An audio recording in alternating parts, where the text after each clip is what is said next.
Hello, welcome to Craftiosity, the subscription box of modern craft kits. This month we're making a couple of woodland creatures which have embroidered detail on them. Hope you enjoy the tutorial. Inside your kit you'll find all the fabric, thread, stuffing and equipment you need. If you're watching this on YouTube you'll find a list of materials and stitch guide timings below. You can embroider as much or as little as you like with this kit or add your own designs. Iron the fabric and place it into the hoop. Unscrew the larger hoop, place the fabric over the smaller hoop, then bring the larger hoop over the top and tighten up again. Position the hoop towards the edge of the fabric so you can work on a large section of one creature at a time. When sewing with embroidery thread, use 2 strands. Each coloured thread comes in 6 strands. Pull one strand out at a time to reduce tangles. To create a knot at the end of your thread, loop the thread around itself 2 or 3 times and pull taut.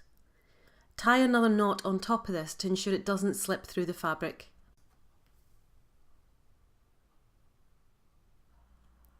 When you're about to finish a thread, push the needle through to the back of your fabric, run it through some of the threads there, run it through the threads again, and then tie it off. So pull the needle through the little loop you've created and tighten, and then cut off the tail.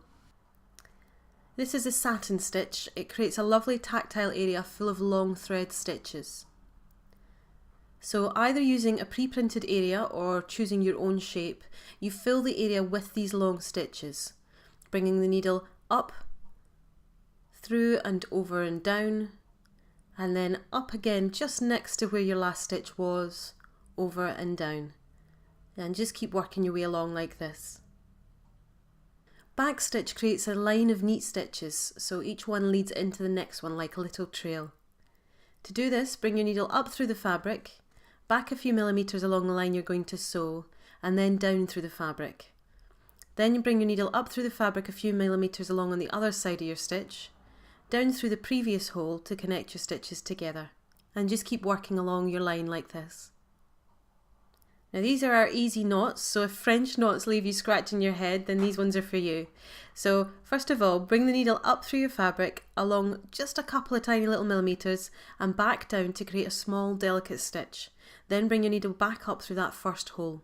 With the needle, wind your thread around the top of the delicate stitch a couple of times to create a knot-like bump, and then back down through the second hole. The lazy daisy stitch is used to embroider little flower petals. So bring your needle up and then sew back down through the same hole, leaving a loop above the fabric. Then bring your needle back up through your fabric where you'd like the petal tip to end, through the loop and back down through the same hole that you just came up through. Then repeat this in a circle if you want to create a little flower shape. The scallop stitch is similar to the lazy daisy but with the loop wider apart. So bring your needle up and then back down with a shallow loop where you'd like the scallop to end. Then bring your needle up through your fabric where you'd like the scallop height to be, over the loop, through the loop, and back down through the same hole that you just came up through. Seed stitch is one of my favourites. It's like little scattered seeds all over your fabric. So this is a fun randomly placed stitch, a little bit like back stitches, but you can choose how to scatter them. So you're just bringing your needle up and then back down through the fabric, and then doing this in a random pattern across an area. They work best if you keep changing the direction of the stitches so they're not too uniform. Chain stitch creates a little line of chain-like stitches. So for the bird here, what we've done is run 3 chain stitches in a line with 2 single chain stitches on either side of that line. Start with a loop, so bring your needle up through the fabric, back down through the same hole, then bring your needle back up through the fabric further along the path that you're sewing, through the loop that you created before, and then back down through the same hole. Repeat this along the path, and at the final stitch just do a small neat stitch to hold the final loop in place. To make the rabbit's ears, fold your felt in half lengthways, then pin the template of one of the rabbit ears to it. Cut through the template and the double layer of felt with sharp scissors. And we're going to sew these together with the blanket stitch. So with the blanket stitch, bring the 2 pieces of felt neatly together at the edge of the fabric, Bring the needle through the top part, then along about 4 millimeters and coming up from the underside, back up through both pieces of fabric. Then catch the loop of the first stitch, and then you do the same thing again. So along a few millimeters, bring the needle under, up and through, and then catch the loop of the previous stitch. Just keep doing this all the way around the ear. Then do the same with the second ear. Once you've finished your embroidery, iron the fabric on the back, then cut it into 4 rectangles. So the front of the animal, embroidered, and the back, which is our patterned fabric here. So you're going to sew each creature inside out, then turn them round the right way, and then we'll stuff them. So to begin with, cut your ribbon in half so you've got one piece for each creature. And we're going to start with the rabbit.